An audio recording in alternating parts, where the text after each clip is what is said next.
Todos, yo soy Diego Méndez, residente de primer año de la residencia de bioquímica clínica del Chaco, y le voy a presentar mi Ateneo que se corresponde a la rotación química clínica del Hospital Perrando y la denominé como hígado y alcohol, una relación tóxica.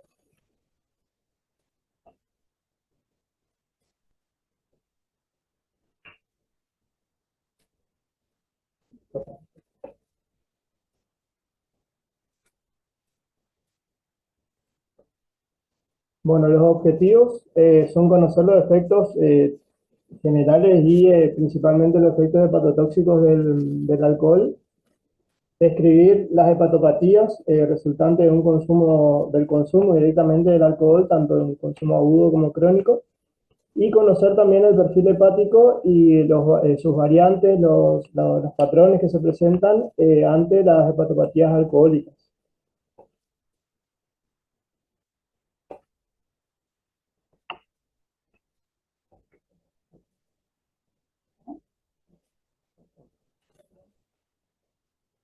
Bueno, en cuanto a los contenidos de la presentación, primero voy a hablar acerca de una introducción sobre el alcohol, el metabolismo y cómo actúa. Segundo, sobre las hepatopatías, sobre la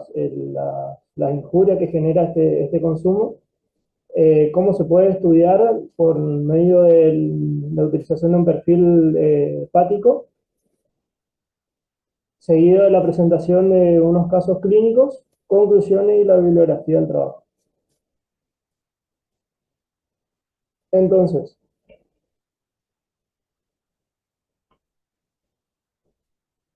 con respecto a lo que es el consumo de alcohol, se da con lo que es cualquier actividad, en cualquier entorno, y las personas mantienen un consumo bastante habitual que puede llegar a ser inclusive crónico, darse todos los días, y el efecto que pueda llegar a generar el alcohol en el organismo, principalmente en el hígado, va a depender de una serie de factores, como ser, por ejemplo, el tipo de la bebida que cada uno ingiera, ya que en el caso del consumo tanto de cerveza o de licores, hay un mayor riesgo asociado al desarrollo de la enfermedad hepática comparado con aquellos que consumen vino. En cuanto también al sexo, hay una diferencia porque se ve también que hay una mayor predisposición al desarrollo de esta enfermedad hepática en las mujeres. Se habla de que el riesgo es el doble de lo que se da en el hombre. El patrón de consumo, y con esto me refiero a el tiempo que uno puede llegar consumiendo la bebida, como también en el momento en que lo hace, en un determinado tiempo, cuánto puede llegar a consumir. Y también otro factor de riesgo es la obesidad, porque esta ya incluye lo que sería un hígado que ya está presentando algún tipo de alteración, es decir, que ya hay una mayor predisposición al daño en el consumo del caso del alcohol. En este caso, se puede ver una tabla de equivalencias de la cantidad de alcohol en cuanto a lo que es la cerveza, el vino y a algunos tipos de bebidas destiladas, expresados principalmente en lo que son unidades de bebida estándar.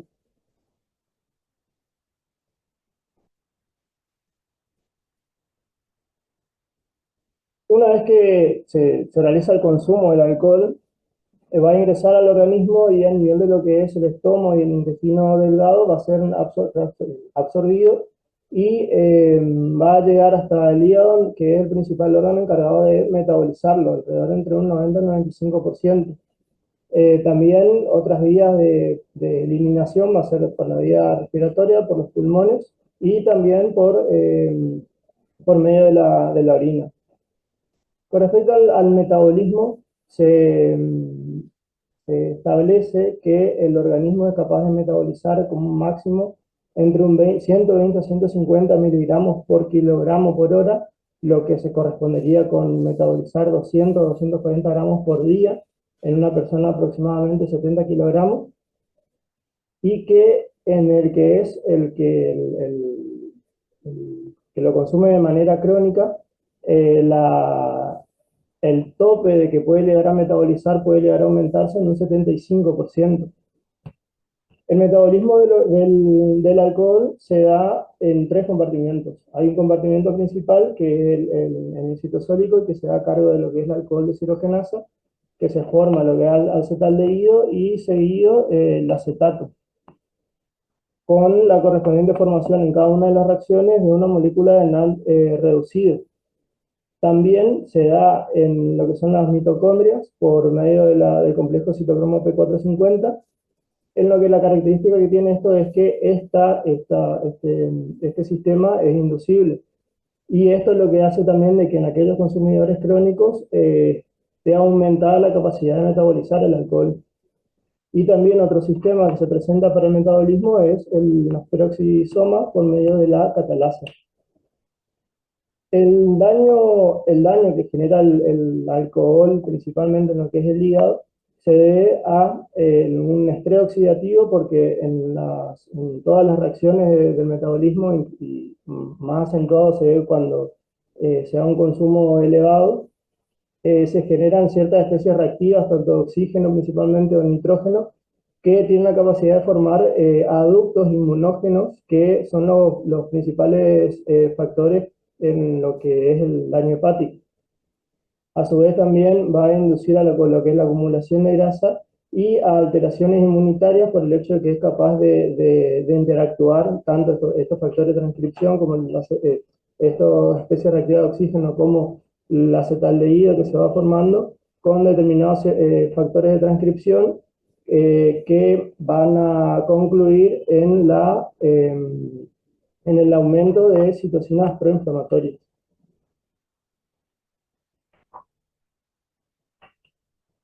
Una de las principales manifestaciones que se da, que puede llegar a darse tanto en el bebedor, en el etilenolista que está consumiendo de manera aguda o crónica, es lo que se conoce como estatosis hepática alcohólica en este caso, o hígado graso alcohólico, que se caracteriza por la acumulación de lípidos en el citoplasma de los hepatocitos. Como les comentaba, durante lo que es el metabolismo se van generando estas moléculas de NAD reducido, y que ante un consumo elevado, la relación de lo que es este NAD reducido y NAD oxidado va aumentando, generando una inversión en lo que es el potencial de oxidación. Esto actúa inhibiendo en una serie de enzimas que terminan ocasionando la inhibición también del ciclo de Krebs, y como consecuencia también la acumulación del acetato, producto del mismo metabolismo del acetaldehído, que favorece también el aumento de las moléculas acetil-CoA, lo cual favorece también la formación de ácidos grasos libres, que van a permitir la formación de monoacilglicéridos, diacilglicéridos y triacilglicéridos, que van a ser los encargados justamente de la acumulación de estos lípidos en el citoplasma de los hepatocitos. Y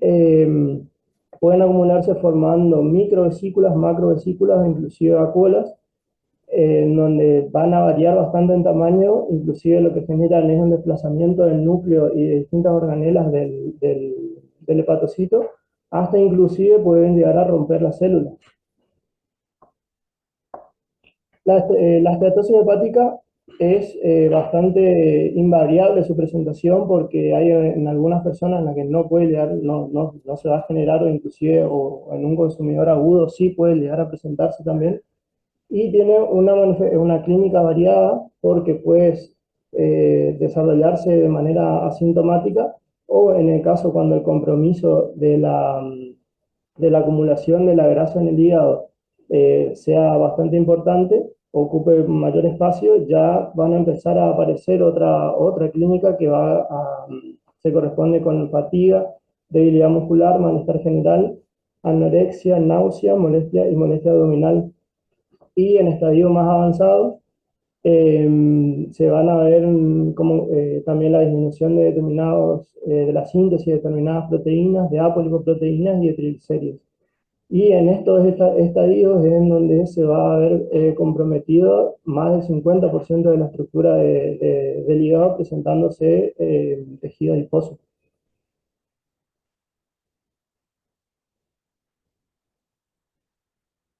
Para el estudio de estas alteraciones, en el laboratorio se cuenta con una serie de perfiles, de patrones, se puede decir, en lo que la utilidad con la que se implementa es evaluar la presencia o ausencia de daño en el hígado, establecer un diagnóstico específico, determinar la severidad y pronóstico, y establecer también el seguimiento de una enfermedad hepática. Esta utilidad depende mucho de lo que cada uno incluya dentro de lo que es el perfil hepático en el laboratorio. Y podemos hablar de moléculas que van a permitir determinar el daño hepático o nos van a permitir evaluar la función hepática. En el caso del daño hepático podemos incluir a lo que son las aminotransferasas, GOT, GPT o AST o ALT, a la gamma GT y a la fosfatasa alcalina. Y en caso de la función hepática, el dosaje de proteínas, de bilirrubina y también se incluye en este caso a la evaluación del tiempo de protrombina. Eh,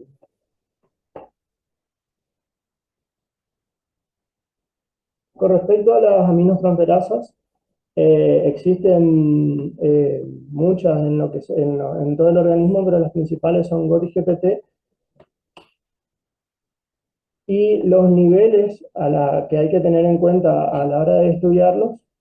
varían mucho con lo que es la edad, el sexo, la etnia, la obesidad e inclusive el ejercicio. Hay que tener en cuenta que los valores de una persona de 15 años o menos difiere de lo que es el adulto. También en la edad adulta se ve cierta diferencia en lo que es entre el hombre y la mujer, lo cual se iguala a partir de los 70, 60 o 70 años. También otra consideración es que la actividad en circulación es mucho mayor en la de GPT comparado con la de GOT, y la ubicación de estas, de GOT, en el corazón, está mucho más distribuida en lo que es el corazón, músculo esquelético, en el hígado, en donde se tiene una isoforma mitocondrial y otra citoplasmática, y también en el riñón. A diferencia de lo que es la GPT, que se presenta, se le puede encontrar principalmente en el hígado, lo que le da una mayor especificidad en cuanto al estudio del hígado, y en mucho menor medida en el riñón, en el músculo esquelético y en el corazón. Es muy importante también tener en cuenta siempre a la hora de evaluar los perfiles y también de determinar cuánto se tiene que volver a repetir un perfil hepático, por ejemplo, los tiempos de vida media de estas enzimas. En el caso de GOD hay una marcada diferencia entre lo que es su forma mitocondrial, que se dice es aproximadamente 83 horas, y la citoplasmática es mucho menor, de 18 horas, mientras que GPT es de alrededor de 42 horas. También hay una diferencia marcada en lo que es la distribución de estas enzimas a lo largo de lo que es el acino eh, del hepatocito, ya que en el caso de GPT es mucho más marcada la presencia en la zona 3, en la zona centrolobulillar, comparado con una menor presencia en lo que es la región de la periferia. Mientras que lo que es GOT se distribuye de igual manera en las tres zonas. Y esta diferencia en lo que es la distribución también marca la variación de estas enzimas cuando se produce una lesión en el hígado. Ya que cuando ni bien ocurre el daño en el hígado, se puede llegar a observar unos mayores niveles de GOT sobre GPT, pero a medida que se va corrigiendo el daño, se va a dar la inversa, por ejemplo, en el caso de mayores niveles de GPT que de GOT debido al mayor tiempo de vida media comparando con la de su forma citoplasmática.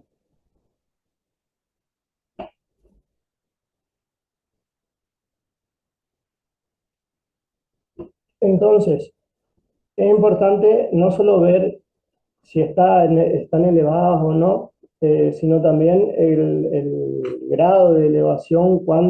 siempre comparando con lo que es los límites superiores que se tengan en el laboratorio, de tal manera que eso nos va a permitir establecer una conducta, porque en aquellos casos en donde se tengan elevaciones mínimas, hay que analizar al paciente, se podría decir, si es que presenta algún tipo de síntomas, si presenta algún factor de riesgo para alguna patopatía, si la elevación de las transminasas, si la elevación de las transaminasas es menor o mayor al doble del límite superior normal, y si el resto de los parámetros o de evaluaciones previas son normales. En el caso de que se den estas condiciones, lo más conveniente es repetir nuevamente estos análisis al cabo de 4 o 6 meses, pero en el caso de que ya se dé otro tipo de elevación y ya se presente una determinada clínica con algún tipo de antecedente que pueda llegar a incluir alteración a nivel del hígado, ya hay que buscar específicamente la etiología y no repetir el estudio y esperar una cierta cantidad de tiempo. Para esto es importante tener en cuenta que la presencia de ciertos patrones que se pueden dar en la relación de GOD y GPT, que normalmente esta relación es menor a 1, pero que este tipo de relación también se puede llegar a presentar en aquellas patopatías de naturaleza por virus. También cuando esta relación es menor a 1,2, podría tratarse de algún tipo de lesión celular, y cuando es mayor a 1,5 estaría indicando necrosis celular, porque está más relacionada a la liberación de la isoforma mitocondrial de AST. En el caso de estos patrones en el paciente que consume alcohol, ya sea de manera crónica, se va a ver una elevación eh, mayor de GOT por encima de GPT, debido a que también va a haber una alteración en los niveles de piridoxina, los cuales son necesarios para la actividad de la enzima, principalmente para la de GPT. De tal manera que en este tipo de pacientes, que son consumidores habituales de alcohol,